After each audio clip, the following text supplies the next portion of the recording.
Nós vimos na semana passada que algumas pessoas seguem Jesus mais de perto, outras seguem Jesus mais de longe.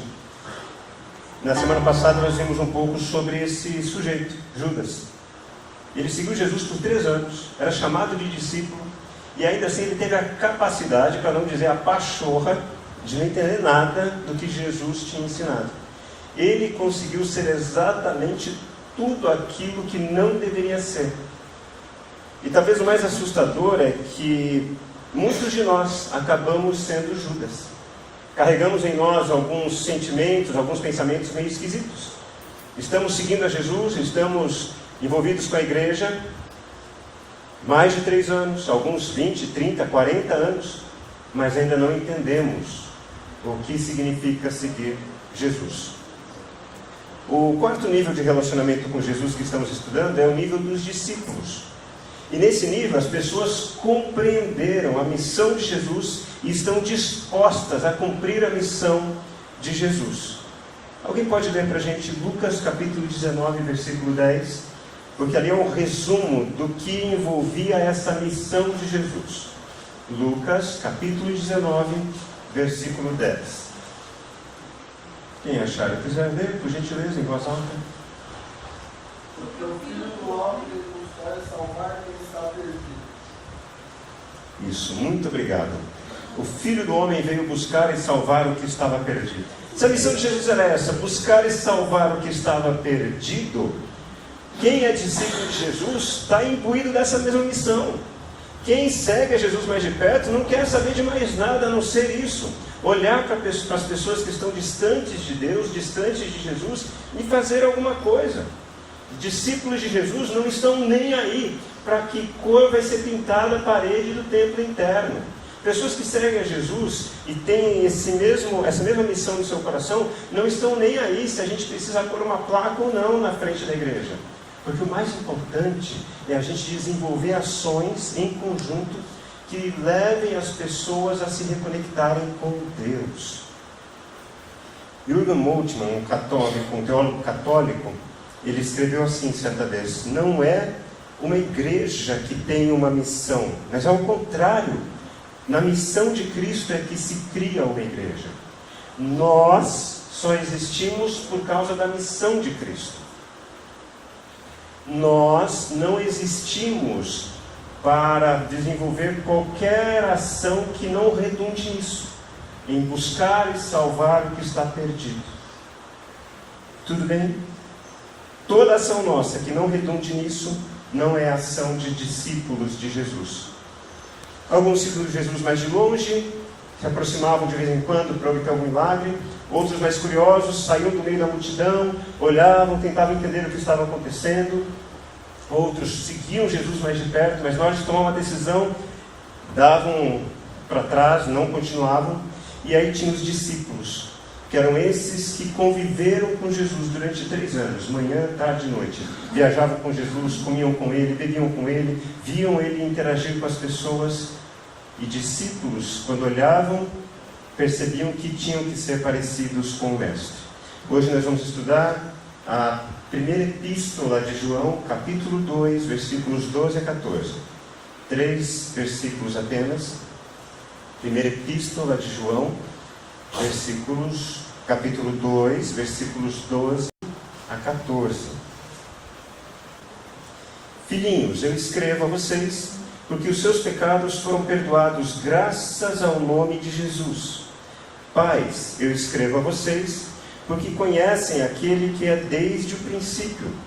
Jovens, eu escrevo a vocês, porque venceram o maligno. Filhinhos, eu escrevi a vocês, porque conhecem o Pai. Pais, eu escrevi a vocês, porque conhecem aquele que é desde o princípio. Jovens, eu escrevi a vocês, porque são fortes, e em vocês a palavra de Deus permanece, e vocês venceram o maligno. Palavra do Senhor. Por que eu disse primeira epístola e não primeira carta de João? Porque existe uma diferença na maneira de escrever uma carta e na maneira de escrever uma epístola. Quem aqui nasceu depois do ano 2000? Levanta a mão, por favor, só para eu ter uma visualização bem alta, tá bom? Ok. Carta é algo que a gente escreve, a gente pega um papel, a gente pega a caneta, a gente escreve, a gente dobra o papel, coloca no envelope. Vocês que nasceram depois, sabiam que tem alguns envelopes que eles têm cola na própria aba do envelope, você só precisa molhar. Alguns passam a língua, é ruim o gosto, para poder fechar a carta. Você vai no correio. Se você ainda não conhece o correio, é um passeio cultural bem interessante para você fazer. Tá bom? Aí você vai lá, coloca a carta para quem você quer mandar essa carta. Quer mandar as mensagens que você está mandando. Carta tem a ver com o quê? Eu mando mensagens para alguém, então eu tenho um destinatário e tenho um remetente. E carta fala de algo pessoal. Agora a epístola é diferente. A epístola não tem necessariamente um destinatário. E nem sempre tem um remetente que se identifica. É o caso dessa primeira. João tem três textos no final do Novo Testamento. A segunda e a terceira cartas e a primeira epístola. João aqui está falando de algo do seu coração, mas ele estava querendo ensinar algo muito importante para aqueles que seguiam Jesus naquela região onde a epístola chegou. E dentre essas pessoas, um dos homens que acompanhou João nesse processo foi chamado de Policarpo. Ele morava na cidade de Esmirna. Policarpo. E Policarpo, ele era um líder da igreja na cidade de Esmirna. Ele foi considerado, e é considerado até hoje, pela igreja católica, pela igreja ortodoxa, como um santo, ou o santo pai da igreja. Deixa eu resumir em detalhes aqui para vocês. Pensem comigo. Jesus morreu, quem continua anunciando o evangelho de Jesus? Os discípulos. Após o quê? Aquilo que celebramos hoje. A ressurreição de Cristo.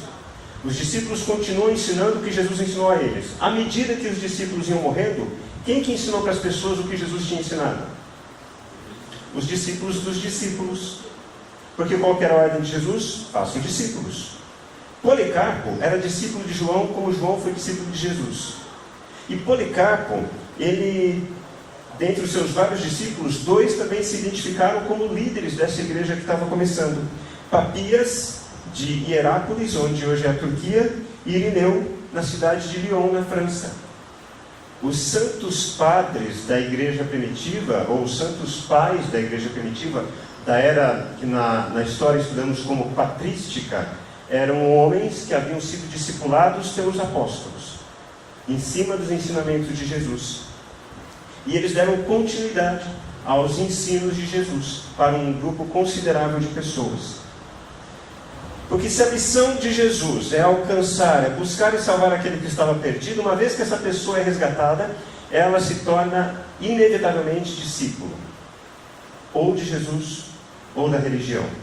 E o grande drama nosso, a gente está vendo isso, é que a maior parte das pessoas se torna discípula da religião, e não de Jesus. Uma reportagem da BBC indicou que cientistas definiram que a nova idade para o término da adolescência é 24 anos. Olha que legal. Que bonito isso, né? Tem gente que já comemorou ali. E por que os cientistas estão chegando a essa decisão?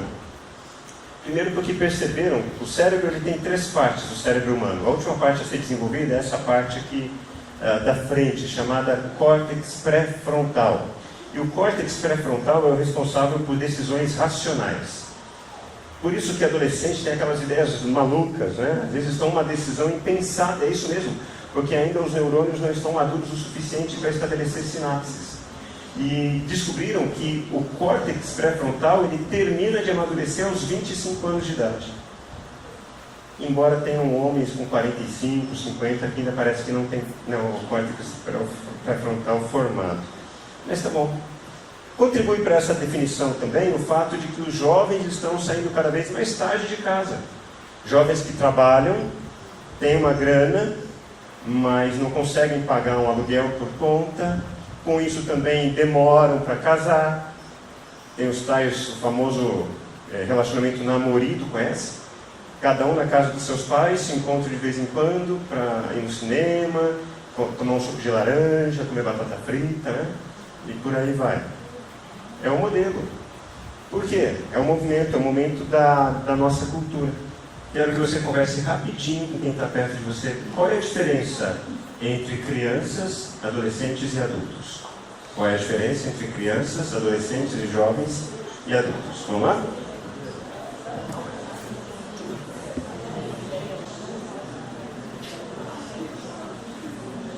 Vamos lá? Quem pode compartilhar comigo algumas diferenças entre crianças, adolescentes, jovens e adultos? Vamos lá.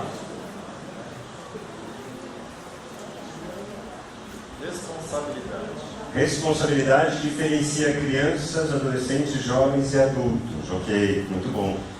Bebês têm mais responsabilidade que adolescentes. É isso? Não. Quanto maior a sua idade, imagina-se que maior a sua responsabilidade. O que mais? Sinceridade. Quanto mais velho você fica, mais sincero ou menos sincero? Menos sincero. Mais você aprende a mascarar a vida. Mais você aprende a ser falciane. Mais uma pessoa. Hoje há uma tendência a demorar a amadurecer, a assumir as responsabilidades. Ok. Perfeito. Muito bom. Pensem comigo, assim como na vida biológica, a nossa vida biológica ela é estabelecida por etapas de desenvolvimento, a nossa vida espiritual segue essa mesma dinâmica. Você sabia disso? Existem pessoas que são crianças na fé, existem pessoas que são adolescentes, pessoas que são jovens e pessoas que são adultas. Porque tudo depende do nível de desenvolvimento que você se encontra. Tanto que a expressão que a Bíblia usa para gente que se converte a Cristo, como é que é chamado isso? Qual é o sinônimo disso? Novo nascimento, nova criação. Então, quem nasce de novo no reino de Deus, nasce como um bebê espiritual. Isso significa o quê? Ele precisa aprender a se relacionar nesse mundo, da mesma forma como a gente aprendeu quando a gente nasceu a se relacionar nesse mundo. Você lembra quando você saiu da barriga da sua mãe? Mas você já teve o primeiro ensino ali quando você nasceu. Você estava num lugar quente, aconchegante, você não precisava fazer nada. O que você precisava fazer era comer e dormir. É o sonho de consumo de muita gente até hoje, depois de adulto. Ter uma vida num lugar aconchegante, onde possa comer e dormir. Mas quando você nasceu para esse mundo, já houve o primeiro choque. Você foi retirado do lugar de segurança. Segundo o aprendizado que você teve, você apanhou para poder respirar nesse mundo. Você aprendeu que quem nasce nesse mundo já nasce para o sofrimento. E desde que nós já nascemos com a falta dessa casa. Nós queremos voltar para um ambiente de aconchego, de segurança, de proteção. Um lugar onde alguém vai cuidar da gente. Agora, quando a gente nasce no reino de Deus, a gente precisa aprender a se relacionar, a como viver no reino de Deus. E é disso que João está falando na sua epístola. Quem pode ler para a gente os versículos 12 e 14 aqui, apenas o que está em evidência, por gentileza?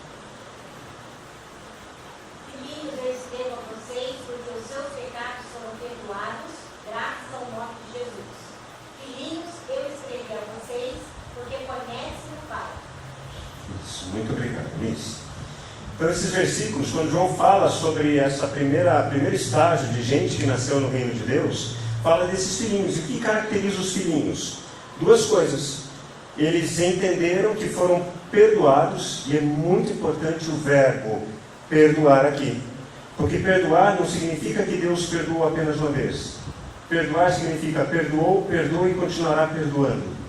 Porque Deus age dessa maneira. Ele não se deixa influenciar pelo que acontece fora dele. É uma decisão dele. Quem nasce no reino de Deus já nasce nessa condição de perdoado. E começa a estabelecer uma relação interessante com Deus. Deus é diferente do Deus da religião. Quando a gente nasce no reino de Deus por causa do Evangelho. Porque os deuses da religião, qual é a forma da gente se relacionar com eles? Pela culpa e pelo medo. Os povos primitivos, quando aconteceu alguma catástrofe, o que eles pensavam? Os deuses estão bravos conosco. A colheita não tinha sido produtiva o suficiente, o Deus da fertilidade não estava feliz com a gente. Então, a relação das pessoas com a divindade era sempre uma relação na culpa e no medo. A todo momento poderemos ser punidos, a todo momento seremos massacrados, porque nós não somos bons o suficiente.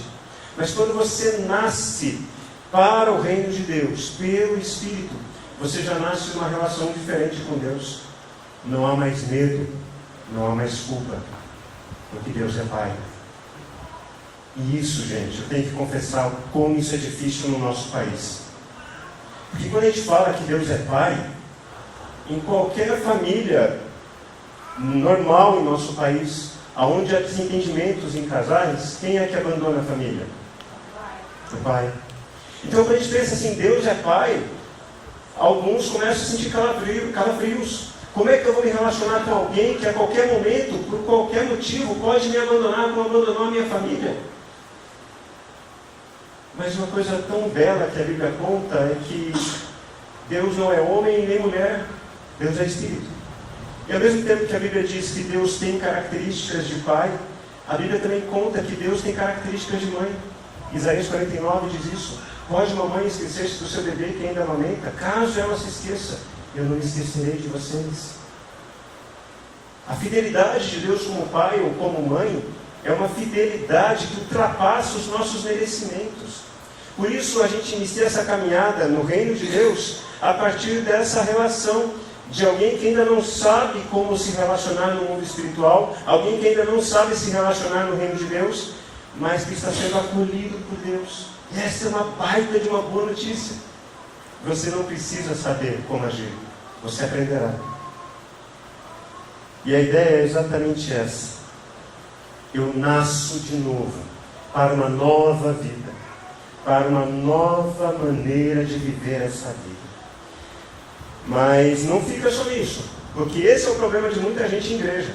Gente que até se converteu a Cristo, até entregou sua vida a Cristo, mas em vez de se aprofundar, em vez de querer crescer na fé, acaba ficando nesse modelo de relacionamento com Deus. Gente que quer colo, gente que quer ser cuidado, gente que não quer amadurecer, gente que quer colocar a culpa nos outros, dos seus maus sentimentos, gente que não quer ir para frente, não quer progredir.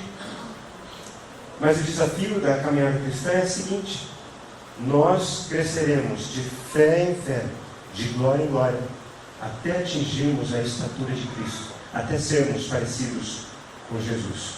E o texto continua, versículos 13 e 14. Quem pode ler, por favor?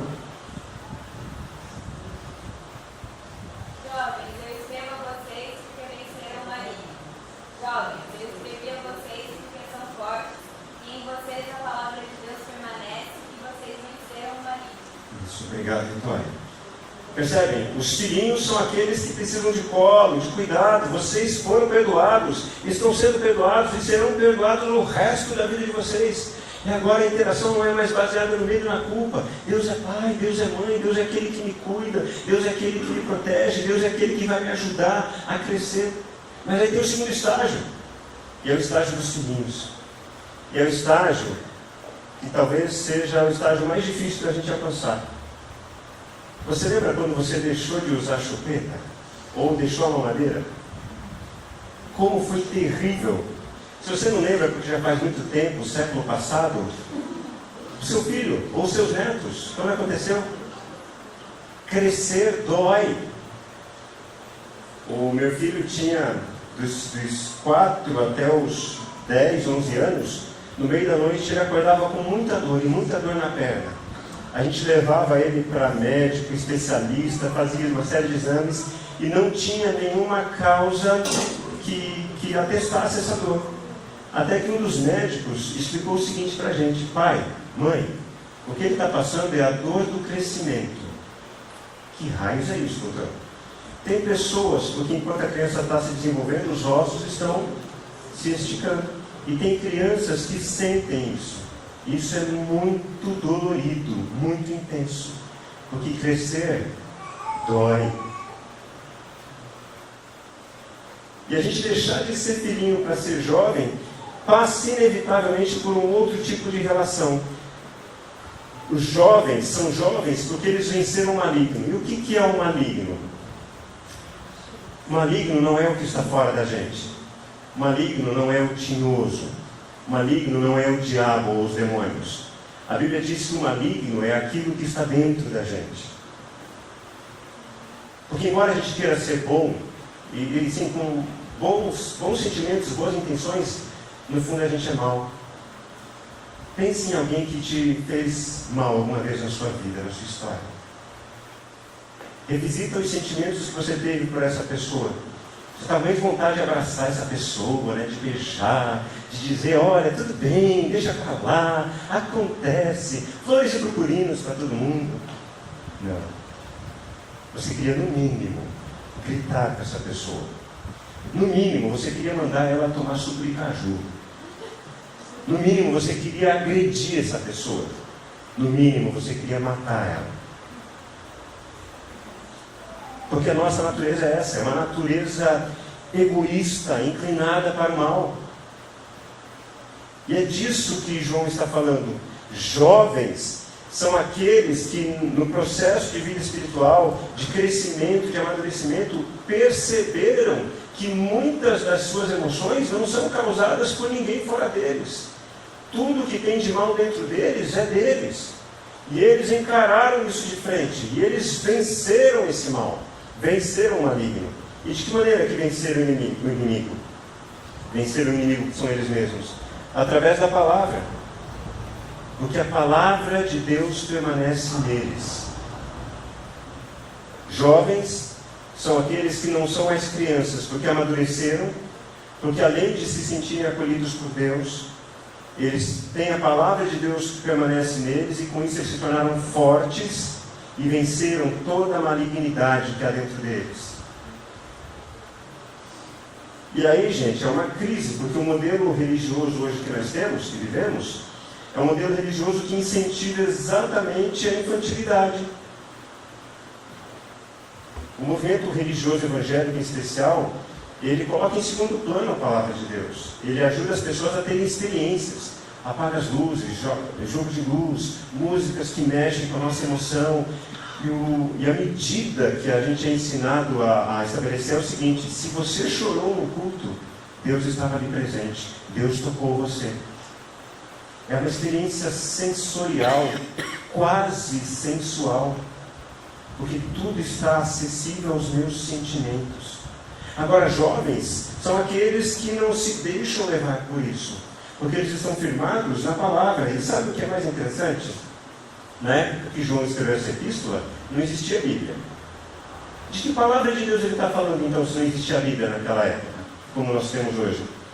Para João, a palavra de Deus é Jesus. Jovens são filhinhos que deixaram de ser bebês porque aprofundaram o seu relacionamento com Jesus, a palavra viva de Deus.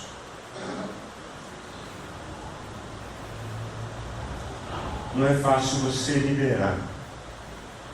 E no nosso modelo de liderança, no qual a gente foi ensinado o seguinte: se alguém da sua equipe de trabalho, se alguém da sua família, se alguém da sua sala de aula está errando, o que você faz? Você grita com essa pessoa na frente de todo mundo, você humilha essa pessoa, para mostrar quem é que manda ali. Esse é um modelo de autoridade chamado autoritarismo. Só que o modelo de Jesus era muito interessante. Quando Pedro pisou na bola, na frente dos discípulos, o que Jesus faz com Pedro? Chama ele de canto, repreende Pedro em silêncio, distante dos outros. Pedro, você está errado. Quando nós temos que elogiar alguém, o que nós fazemos? Chamamos a pessoa no canto, falamos: olha, o seu trabalho está muito bom, você está se desenvolvendo bem. Como é que Jesus elogiava?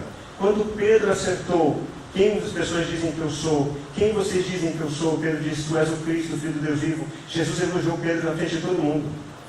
O modelo de Jesus é diferente do nosso modelo. O nosso modelo é: humilhe os seus subordinados na frente de todo mundo para aumentar o seu poder, a sua autoridade, e elogie no secreto. Jesus ensina diferente. Jesus diz: quando você precisar chamar a atenção de alguém, chame essa pessoa no canto, chame a atenção dela.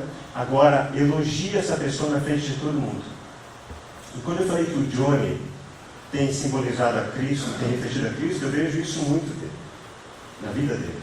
Toda quinta-feira, quando ele está aqui dando aula, passando tons com as meninas do louvor, ensinando as crianças a tocar os instrumentos, em nenhum momento, por mais que às vezes ele perca a paciência, em nenhum momento ele chama a atenção de ninguém de maneira brusca.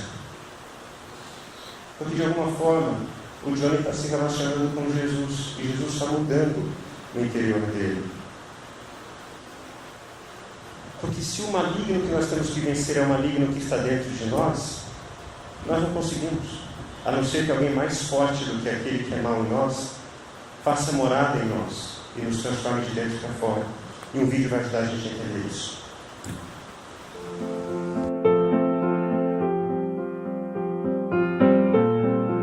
Cultura. Seu sistema de crenças e suposições. Sua cultura alimenta seus valores. Seus valores determinam seu comportamento. Jesus não quer mudar nosso comportamento. Jesus quer mudar a nossa cultura. Vocês ouviram o que foi dito: não matarás. Mas Jesus diz: não tenham raiva, não sejam rudes ou neguem perdão.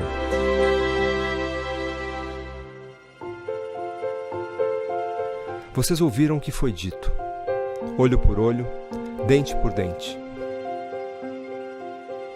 Mas Jesus diz: amem seus inimigos.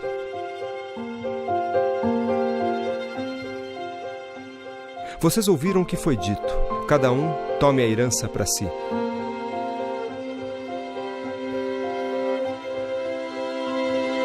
Mas Jesus diz: você deve negar-se a si mesmo. Se você quer mudar o seu comportamento, deixe Jesus mudar seus valores. Deixe Jesus mudar sua forma de pensar. E mude sua cultura.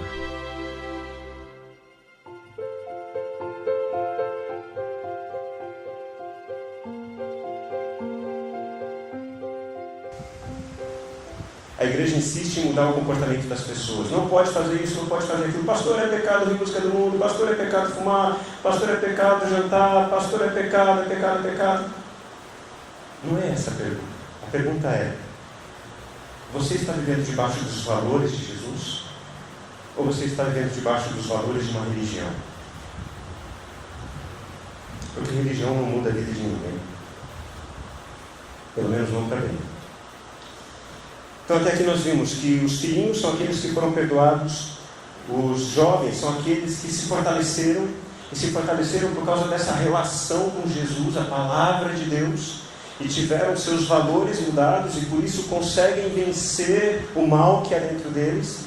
Mas há um terceiro e último nível, que é esse. Quem pode ler para a gente os versículos 13 e 14?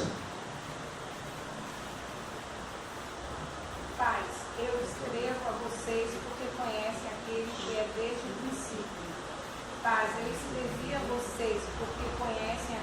que é desde o princípio. Obrigado, Fátima. Então, pais também foram perdoados, pais já cresceram, já amadureceram, porque estiveram em relacionamento com a palavra viva de Deus, que é Jesus, mas eles têm um diferencial determinante dos filhinhos e dos jovens. Pais são aqueles que conhecem aquele que é desde o princípio. O que significa isso? Conhecer aquele que é desde o princípio é ser dirigido por aquilo que dirige o coração de Deus. É ter o coração batendo no mesmo ritmo do coração do Pai. É olhar para as pessoas e não criticar por aquilo que elas fizeram de errado, porque isso qualquer Judas faz. Qualquer Judas olha o que as pessoas fazem de errado e começa a criticar. Agora, discípulos, gente que é parecido com Jesus, olha para os maus comportamentos das pessoas e pensa, elas ainda não tiveram os valores delas mudados. E, gente, não vai ser um decreto presidencial que vai tornar o Brasil um país cristão. É quando quem diz ser cristão for verdadeiramente cristão, é que o nosso país será transformado. Porque desde o princípio, Deus está nesse processo, nesse direcionamento de reconciliar o mundo consigo. Jesus veio buscar e salvar o que estava perdido. Filhinhos são caracterizados por nascerem no reino. Jovens são aqueles que se fortalecem no reino, amadurecem porque se relacionam com a palavra viva de Deus. E pais são aqueles que passaram por todo esse processo e agora conseguem olhar as pessoas como Deus olha. Desde o princípio Deus é assim. Deus está sempre querendo reconciliar o mundo consigo. E sabe de que forma isso se torna evidente na sua vida? Uma diferença muito básica entre ser jovem e ser pai. Porque tem jovens que são pais. Nós tivemos o Caio com quantos anos, menino? 20, 28. Já éramos quase não jovens. Mas tem gente que é pai com 16 anos, com 14, com 18. Porque não tem a ver com o tanto de tempo, tem a ver com a capacidade de reprodução. Pais espirituais são aqueles que têm filhos espirituais. E eu não vou pedir para você levantar a mão, porque eu não quero constranger ninguém. E também não quero que ninguém se orgulhe. Quantos anos você tem de igreja? Pense aí. Mas quantos anos que você está nessa caminhada cristã? E a segunda pergunta é, quantos filhos você gerou nesse tempo todo? Quantas pessoas se converteram a Cristo por tua causa, foram discipuladas, aprenderam a se relacionar com Jesus por tua causa, e estão firmes no caminho do Evangelho por tua causa?